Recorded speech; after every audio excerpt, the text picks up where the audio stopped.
Next thing you know, murder is commonplace and often mixed with the art, music, and sounds. Pain is a common byproduct of entertainment. I mean, to be honest, it doesn't sound boring. Watching Bricky while Bricktop, you wouldn't believe how many people said that. Hello YouTube, we are back again with another Warhammer video. We watched the Warhammer Timeline 40K lore from Westhammer, and now, since I have like a bit of knowledge, I am going to watch Bricky's video to, you know, see if I actually understood it correctly and, you know, get like some laugh with it. Grim darkness of the 41st millennium exists the Empire of Man, a backwards carcass of an empire comprised of many devoted forces, gigantic robot knights, religious machine cultists, and incredibly heavily armored women, most likely with sweltering abs. And one must know what those abs taste like. Oh my god, I love Bricky. I love Bricky. I'm so glad the person recommended this video. Yes, let's go. Oh!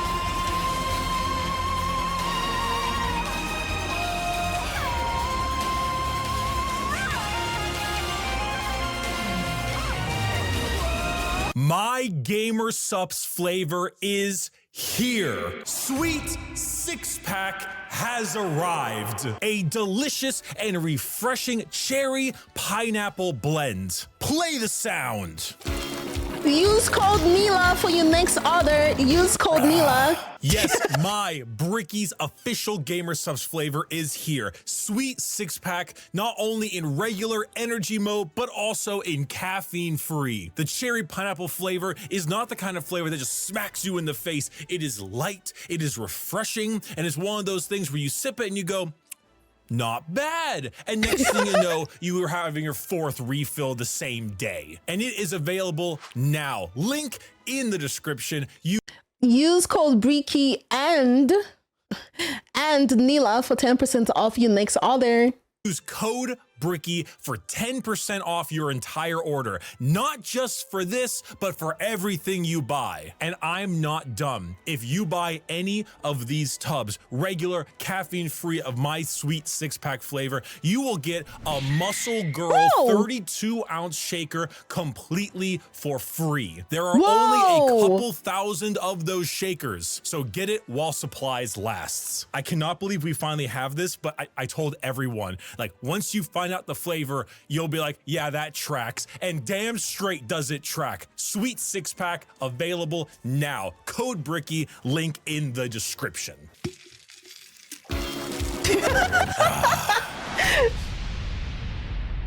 Use code Nila, and Bricky as well. The age of knowledge and enlightenment has ended. The age of darkness has begun.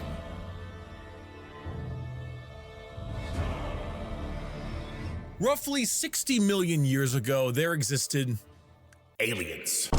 And these aliens lived short, painful lives. They belonged to radiation-stricken worlds and often died of various cancers before the age of 30. These aliens, the Necrontyr, looked up to the stars and found extreme beings of real power, beings with the ability to create life, the old ones of the galaxy. They asked these old ones for help. Please cure us of our ailments, to which the old ones said, piss off. So the Necrontyr gathered together and did the sensible thing.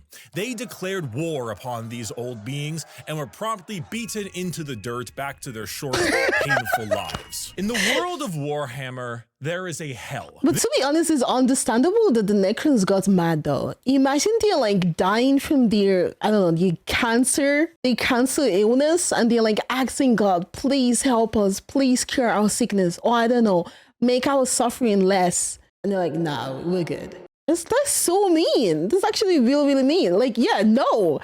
Super cancer aliens can't catch a break. Like, understandable for them to crash out, but they were kind of weak though. So yeah, crashing out didn't really change anything. This hell is not like you and I know it. It's more of an afterlife, a place where dead souls end up. This place has many names: the Empyrean, the Sea of Souls, the Immaterium, and the Ether. But mostly, we just call it the Warp. While you and I... Oh my god, I keep on like mispronouncing warp every single time. Like I feel like in my previous video with Warhammer, I kept on saying WAP. And anytime I say WAP, instead of like thinking of this, I'm thinking of like the Cardi B music video, which is like pissing me off. Like it's pissing me off a lot. know of hell as a place of horrors and punishment, the warp isn't really that. Not in the beginning. It's energy, but the kind of energy formed from thought and soul, psychic energy, where the dead souls of people end up in a place that is impossible to understand. No laws of reality exist. Like, time is merely a suggestion, and it is not something that can be braved easily. The warp would be like sailing the ocean in a pirate movie. To jump from your ship would be certain death. To stay in the sea for too long on your boat could drive a man mad. And there are many dangerous things lurking in those depths. Yet, the sea is not evil. It simply is. Mostly. There are more malevolent beings in those waters, areas that you do not sail towards. This would be known as the realm of chaos. The realm of chaos exists in the warp as a special area led by 3 chaos gods. Khorne, the god of combat, murder, and slaughter. Oh my, I know that, like, when we watched the first Bricky video on my channel and I said Khorne, the way someone commented, because I said, oh, Khorne, the freaking metal group, I regret saying that. I regret saying that so badly. Like, that YouTube comment is stuck in my head. I can't believe that. Why did I say that? Why? I take it back. Okay, I know this now. I've repented. With a pile of skulls taken in his name. Tzeentch, god of change, mystery, and deceit. A confusing paradox of lies, schemes, and sorceries. And Nurgle, god of rot, pestilence, and Genshin impact. All things rot in the end. And Grandfather Nurgle is waiting for you with open arms. These gods ruled their respective realm in the warp, sending their many followers against each other in the great game to be the most powerful of all the gods. So the warp exists. Hell is real, parallel to our galaxy, with the realm of chaos and its gods fighting for control. But there are also gods of real space, gods of the normal world too. They're called Catan, and they eat stars. Do you think God stays in heaven?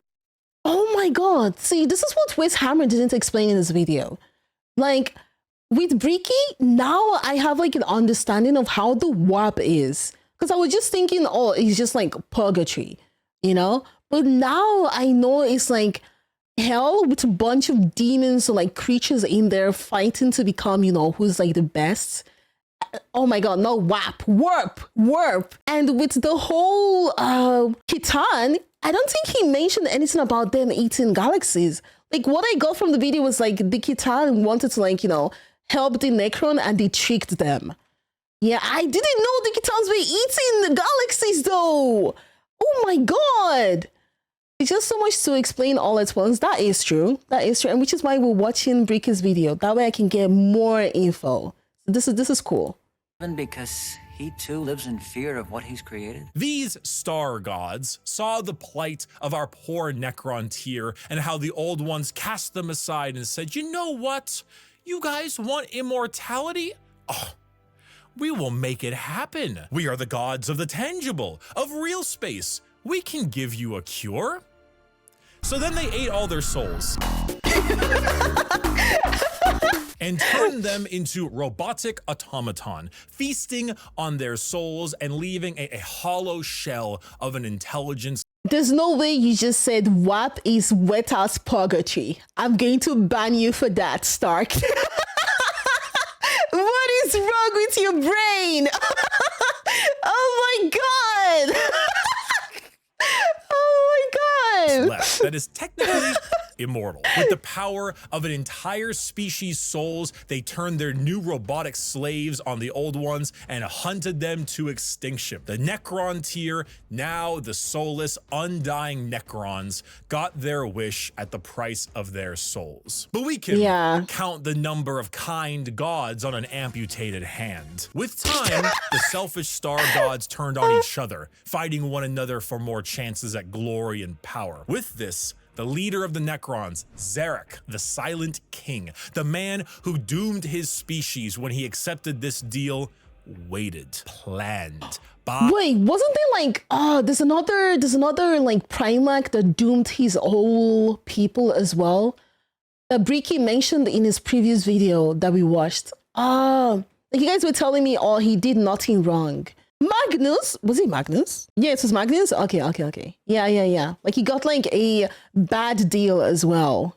Yeah. Bide his time until he seized the perfect moment and turned his legions of undead citizens against the star gods. Gods cannot be killed, but they can be broken. So Zarek broke the star gods into thousands of pieces and locked them away in vaults, taking their free will away as they did to them, and sealed them away as basically Pokemon to be used as weapons in the future. Who's that Pokemon? It's Pikachu!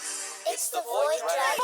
Zarek then, with his perfect memory, exiled himself for his sins, flying out to the darkness between galaxies to atone for what he had done. This entire situation, the genocide of the Old Ones and the rebellion of Zarek, will go down in history as the War in Heaven. It is the most brutal war the galaxy has ever seen and ever will see. This was a conflict that took an entire galaxy-spanning species and pitted them against gods that ate stars. The Necrons, rather crippled from, the War in Heaven, decided to go to sleep in gigantic tomb worlds on various planets until the upstart species of the galaxy died out. And so turns out when you have a war that lasts tens, hundreds of thousands of years and involves the genociding of multiple species, the old ones of the galaxy, and the consumption of souls from an entire race, the warp gets a little wacky. If you had a kiddie pool and it was nice and calm,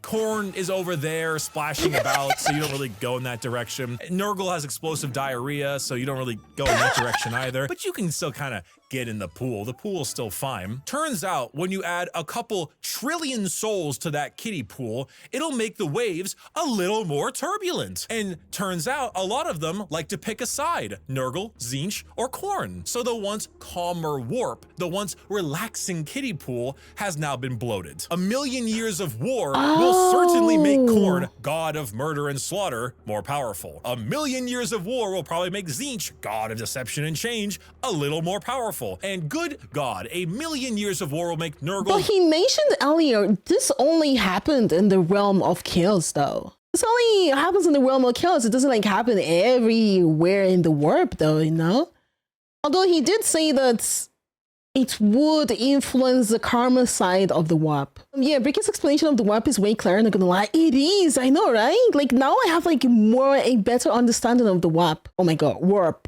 God of decay, just the tiniest bit more powerful. Now entering that kiddie pool is no longer fun, it's dangerous. The warp is now a problem. Hell is resembling hell a lot closer to what we imagined it originally. The Sea of Souls and the Realm of Chaos are now intertwined. So who else to brave the galaxy than a species that won't need to deal with that?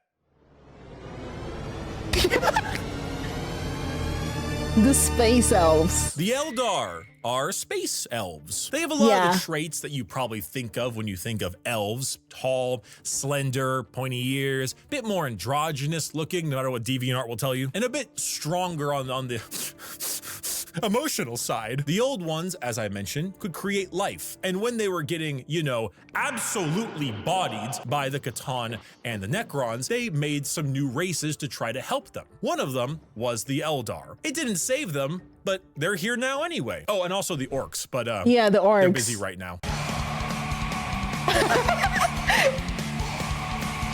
No way, wait, the orcs fighting against each other? What? Why didn't they just made to fight against the Necrons, or did they get bored and started fighting against each other? Yeah, they were fighting against each other. They were made to fight. Ah, true. Yeah, they were made to fight. They fight everything. Okay, that makes sense. That makes sense.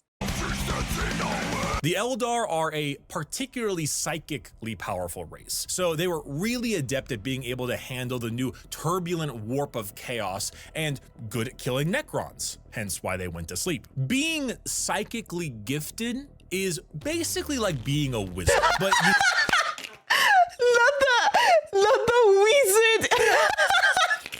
Oh my god, I love Bricky so much. He makes learning about Warhammer really fun.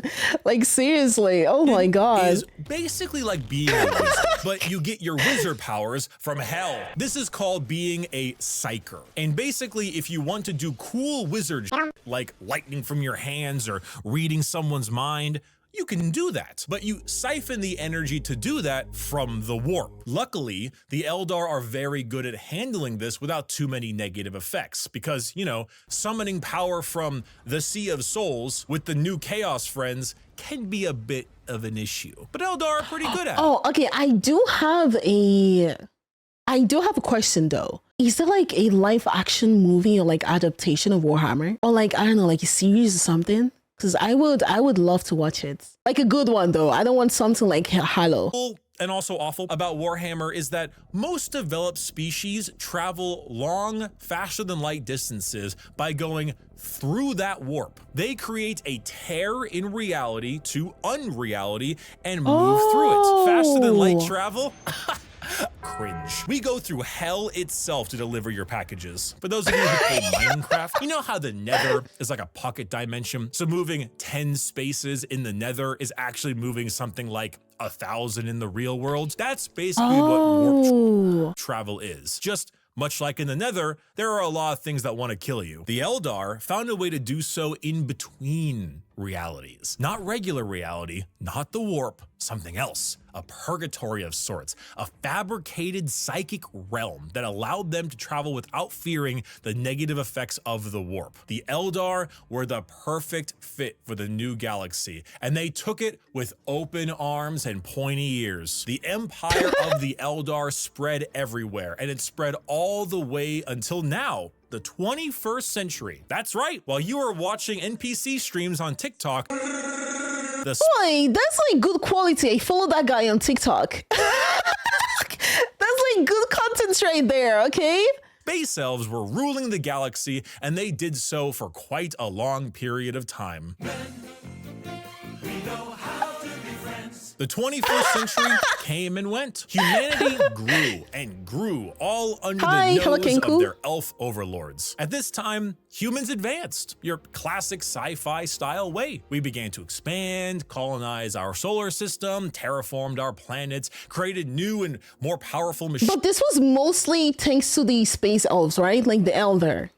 Like we were only able to like advance thanks to them, since they were like helping us, right? Because I feel like, no? Oh, I thought he mentioned here that like, you know, the space elves helped us to make like the whole, this thing here, the webway, for us to be able to like, you know, travel through the warp without getting like the consequences of it.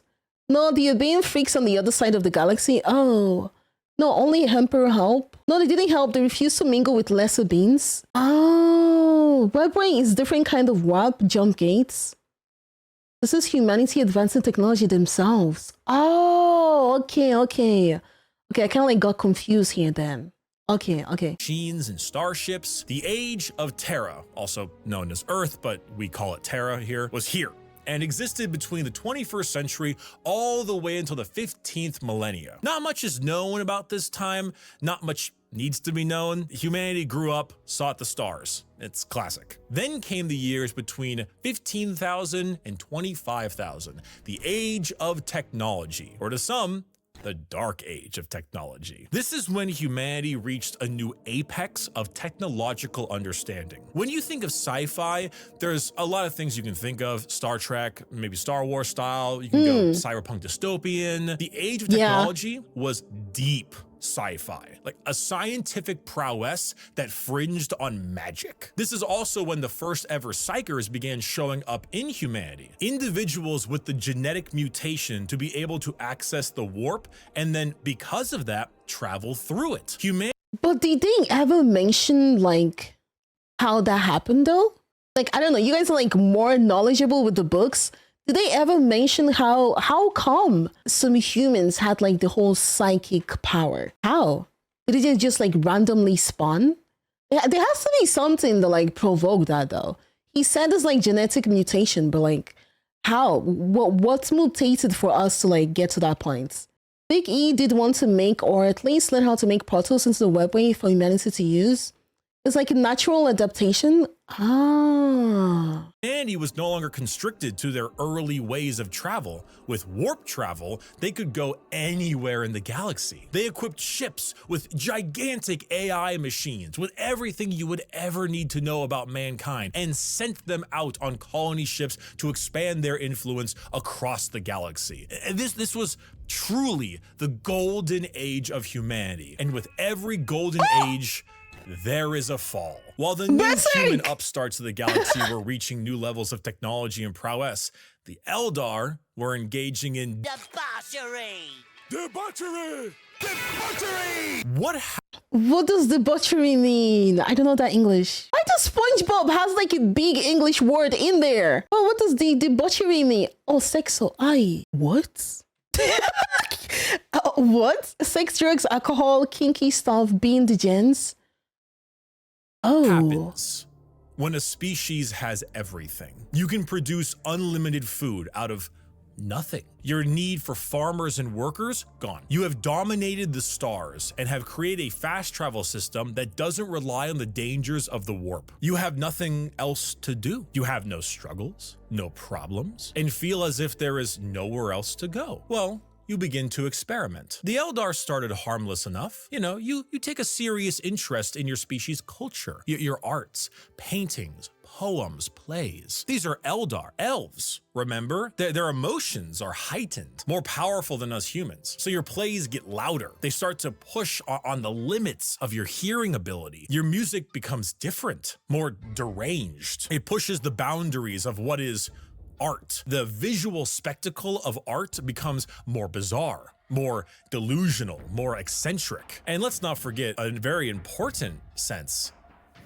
Touch. Pornography is one thing.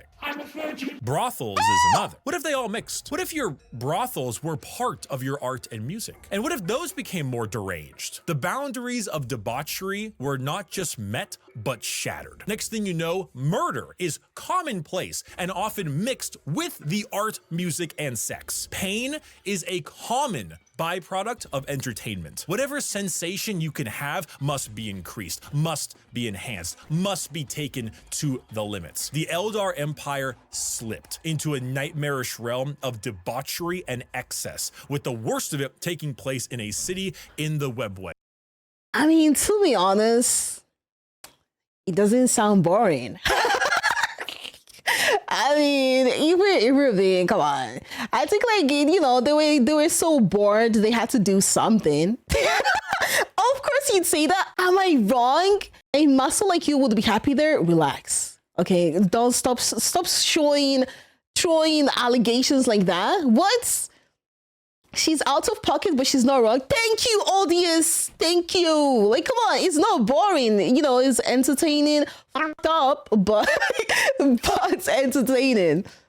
A black market for these kinds of heinous acts known as chimera. Some Eldar saw the writing on the wall, saw what was happening to their species and how far they had slipped. So they boarded continent-sized starships called craft worlds and left their empire, seeking a more enlightened, calmer existence among their peers. Some in chimera. Oh my god, edit this out. Wait, let me go back a bit and then make it look like this is the first time I'm watching it.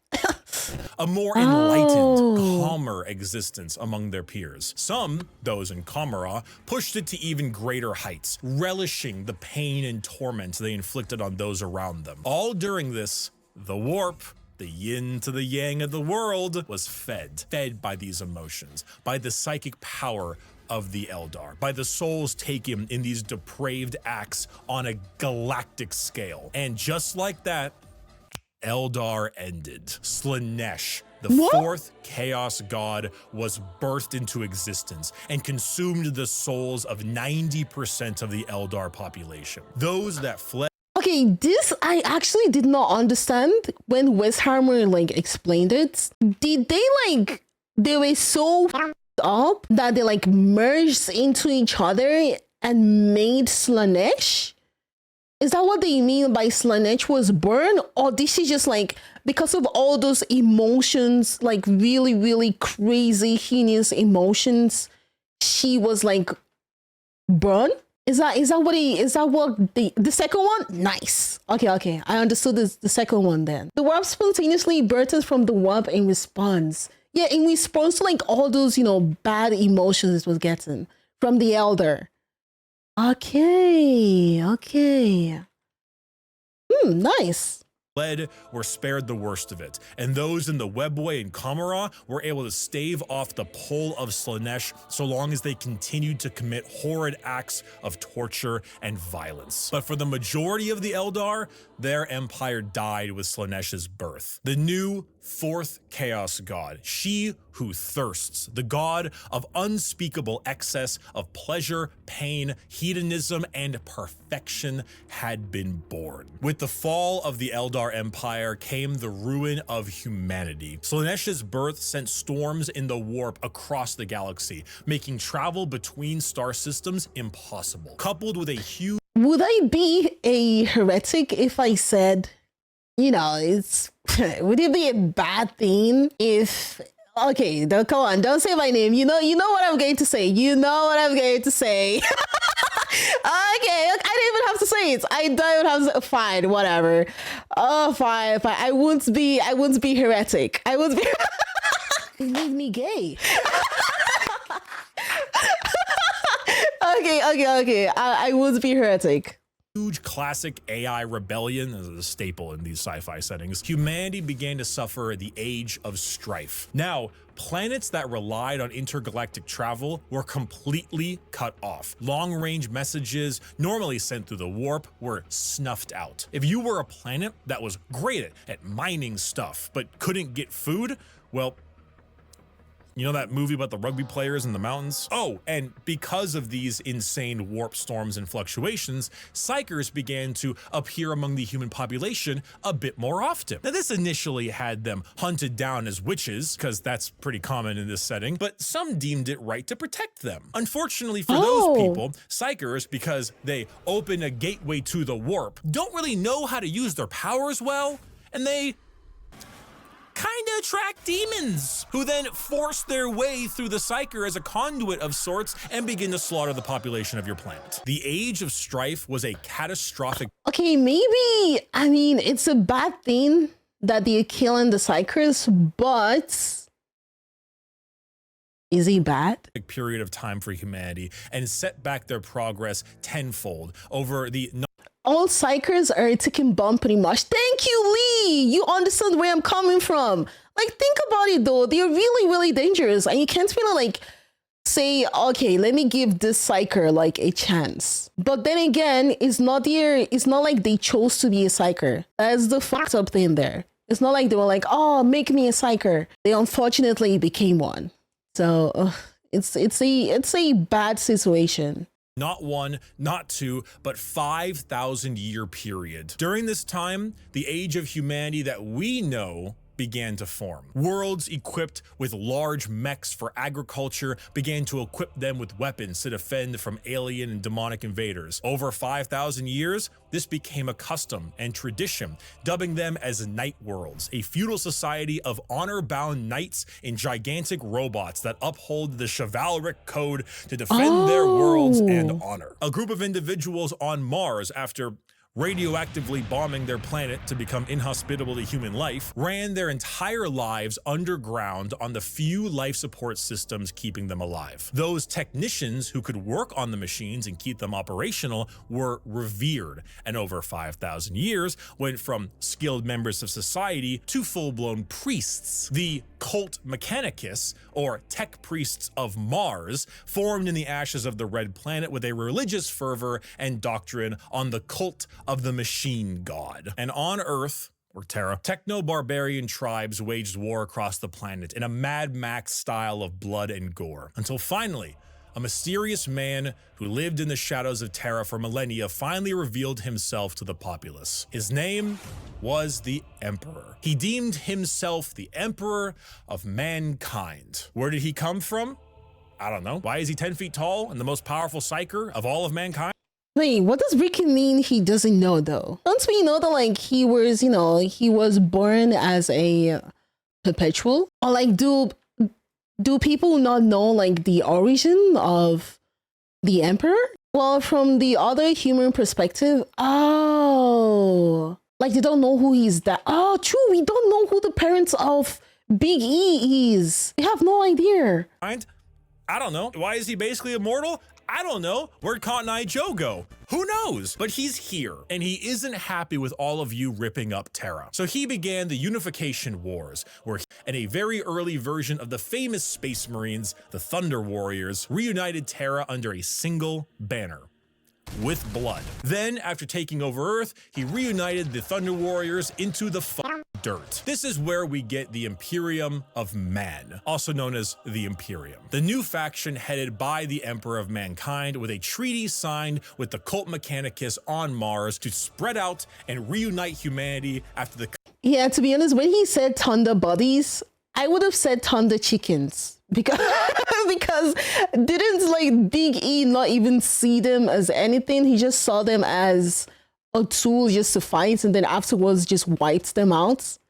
Like basically nothing. Catastrophic age of strife. But first, the Emperor is going to need some smaller versions of himself. 20 of them, 18 of them, I meant, gene-crafted sons of the strongest human to ever live. All of them possess unparalleled— Oh wait, I want to see this here. Whoa. Okay, I'm going to assume the blonde guy has to be Sangi something. I'm not going with names. Sangi from and then Salamander has to be this one. And this one is like the Asian one.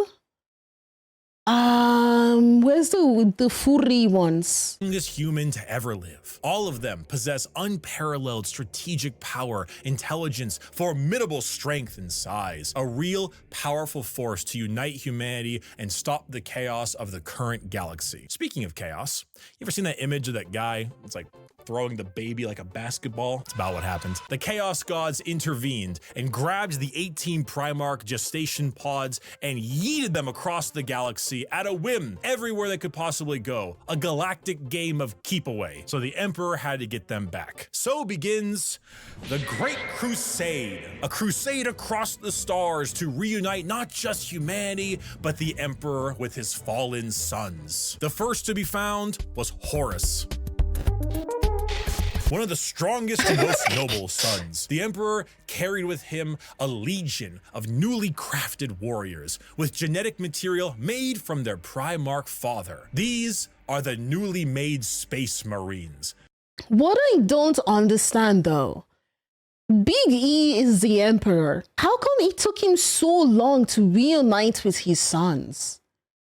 Like, wouldn't it have been like super easy to go, go get them or go find them? Space?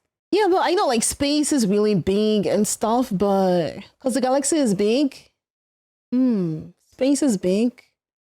The galaxy is really, okay, I guess it's big. For Horus, his were the Luna Wolves. And as the Emperor continued on his great crusade, he found more and more of his sons, reuniting them with their individual Space Marine legions. Leman Russ, the cunning hunter with the space wolves, Rogel Dorm, the phalanx with the imperial fists, Angron, the barbarian, the very angry with his world eaters, Fulgrim, the perfect with his emperor's children, and Jagatai Khan, the swift, the stoic, and his white scars. Those were just some of the 18, and one by one his lost Primarch sons were returned to him, and their Space Marine legions returned to them. The Great Crusade saw humanity once again reconquer the stars, returning worlds of humanity back to the Imperium and killing any and all who stood against their noble crusade. But in the years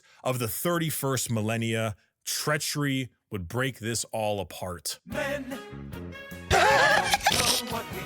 Horus, the Emperor's most beloved and favored sons, named War Master for the Crusade, succumbed to the power of chaos and daddy issues, all because of that bastard Erebus. Yo, I'm glad it's not only women that get daddy issues though. we can both share it. Yeah, we can both share it. Good to know. Good to know. Erebus. Slowly, Horus would become corrupted, turning the Emperor's sons against him. This begins the most pivotal moment in our story, and the one that has like 50 books written about it, the Horus heresy.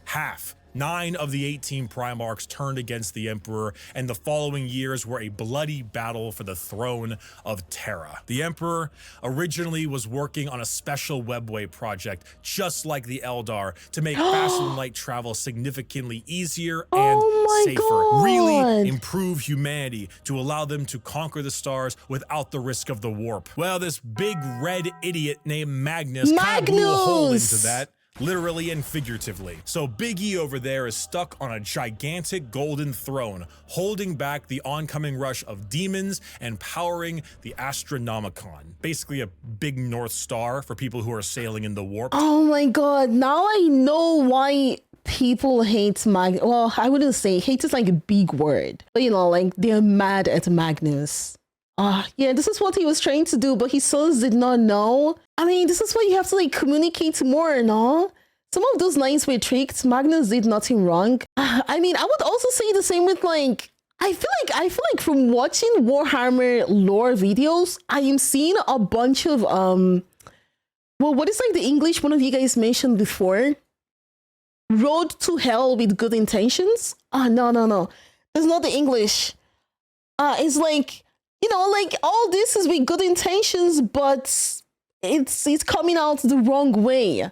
Same with like Horus. Technically, he didn't do anything wrong. He was like deceived, you know? But yeah, he fucked up there as well. Because of Erebus. The road to hell is paved with good intentions. Thank you, gentlemen.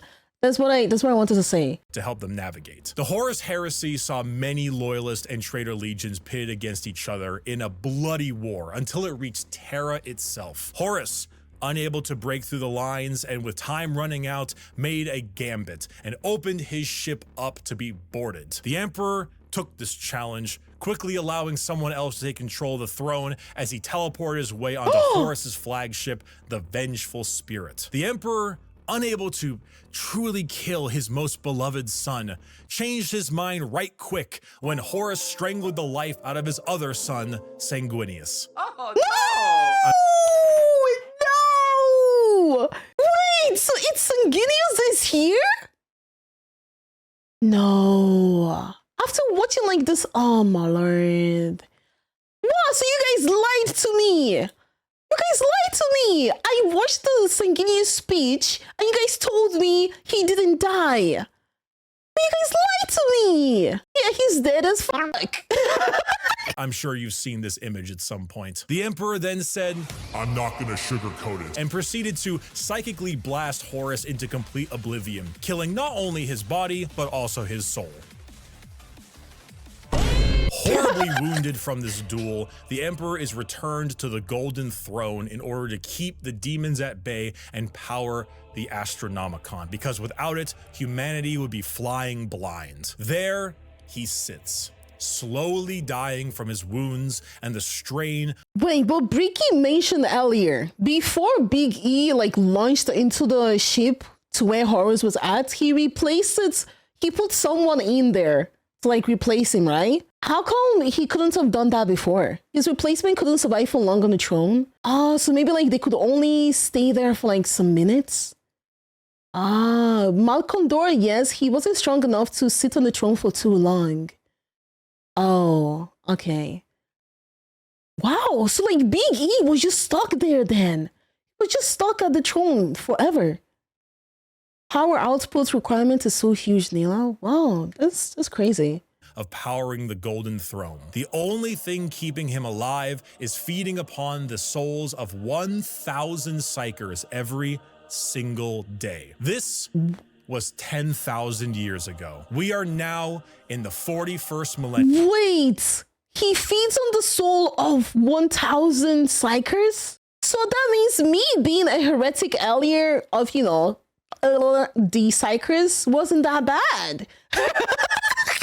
I mean, it's a bad thing though. It is fucked up, but he's doing worse than what I was going to suggest. Millennium, modern day.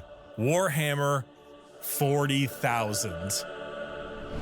Whoa, he said the name! The Emperor remains on his throne. The Imperium is a rotting carcass of an empire, a fascist, xenophobic cult that worships the Emperor as a deity despite him never wanting to be seen as a god. Over the span of 1 million worlds, the ecclesiarchy, the church of the Emperor, is spread throughout. Inquisitors with unparalleled power root out any sign of heresy or lack of devotion to their god Emperor. The other half of the traitor legions move about as Chaos Space Marines, raiding and pillaging the Imperium, while the loyalist half does their best to keep the Empire alive. All throughout this, they must endure orc invasions, Eldar trickery, the reawakening of the Necron race, and the Great Devourer. Do the Necrons even wake up? Like, I would love to see like a video explaining what happens when the Necrons wake up. Because I feel like the Necrons would be super cool as well. Because, you know, they're like the old OGs. So they're probably like super powerful as well. Soon they will. Oh, okay. That'll be cool. The newest tyrannid threat from the darkness between galaxies that has arrived to feast on their worlds. The theme of Warhammer 40,000 is regression and intolerance. Every major faction in Warhammer has had an empire that spanned the galaxy only to be crushed back to a hollow shell of what they once were due to their own failings. Culture, the arts, personal freedom, religious tolerance, the simple possibility that alien life might not want to kill us is considered heretical and is often met with a pistol to the head. There is no time for these things. All there is time for is worship of the God Emperor and a million wars to be fought. I do have a question though. Do they at some points, like let's say, enslave the aliens, or is it just gone? Like, do they at some point use the aliens for, I don't know, you know, like enslave them, use them for like manpower, or is it just, nah, GG? Kill the unclean? Oh my god! So he's only, there's only they see. That's the alien, dead full stop? Oh my. Okay. To be a human in the 41st millennia is 99% of the time to live a horrible existence, to be one of trillions of other humans across a million worlds throughout the galaxy. A galaxy where AI is outlawed, so humans are repurposed and lobotomized to become slaves. A place where lack of devotion is met with death. Holy shit. Now that Bricky mentions it though, if you were like just a regular human during this time, you're cooked. Oh my god. Oh!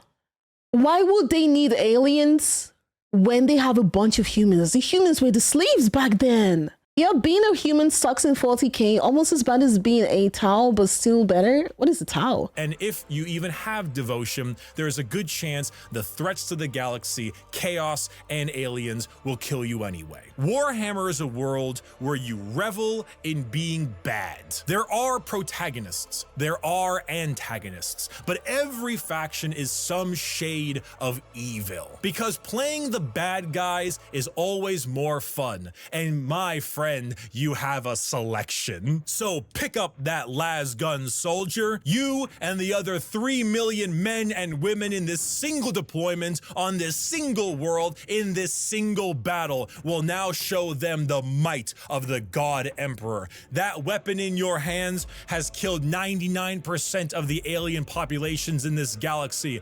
Unfortunately for you, soldier, you're fighting the final 1%. May the Emperor be with us. Glory to the first man to die, for in the grim darkness of the far future, there is only... This is so brainwashing. Like, this is, they know they're going to go die though. Like, it's not like you are going to the war and then you survive it and then go to like another one.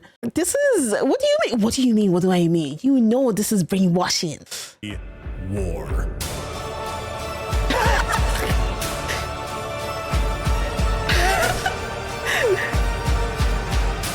Whoa, the music. Dum, dum, dum, dum, dum. Dum, dum, dum, dum, dum.